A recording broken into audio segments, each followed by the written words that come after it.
Assalamualaikum warahmatullahi wabarakatuh. Perkenalkan, nama saya Yuli Susanti, NIM 1813304 kali 286.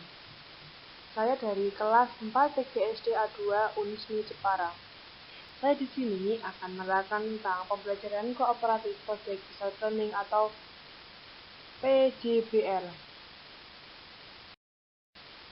Pembelajaran berbasis proyek atau Project Based Learning atau PJBL adalah metode pembelajaran yang menggunakan proyek atau kegiatan sebagai media. Peserta didik melakukan eksplorasi, penilaian, interpretasi, sintesis, dan informasi untuk menghasilkan berbagai bentuk hasil pembelajaran. Karakteristik Project Based Learning yaitu centrality.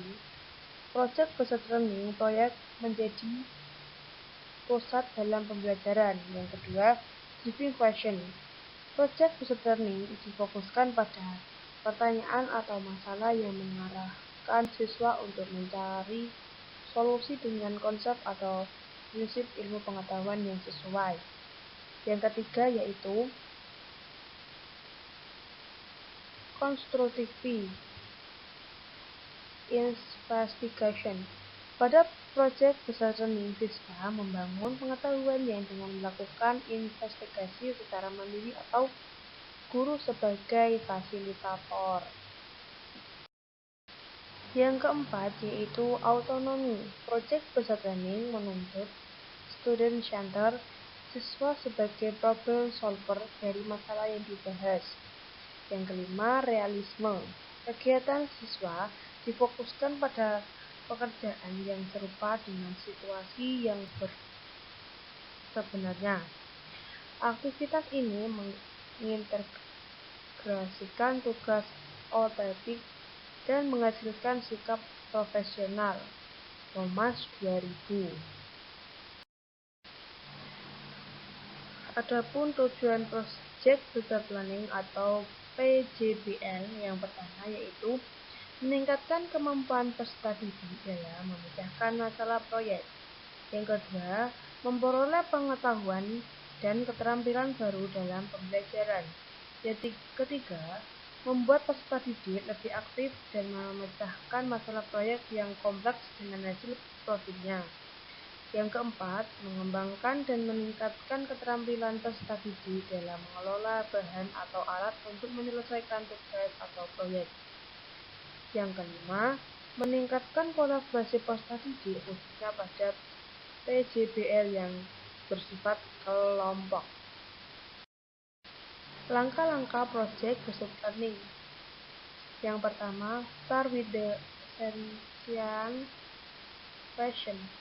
Yang kedua, send a plan for the project.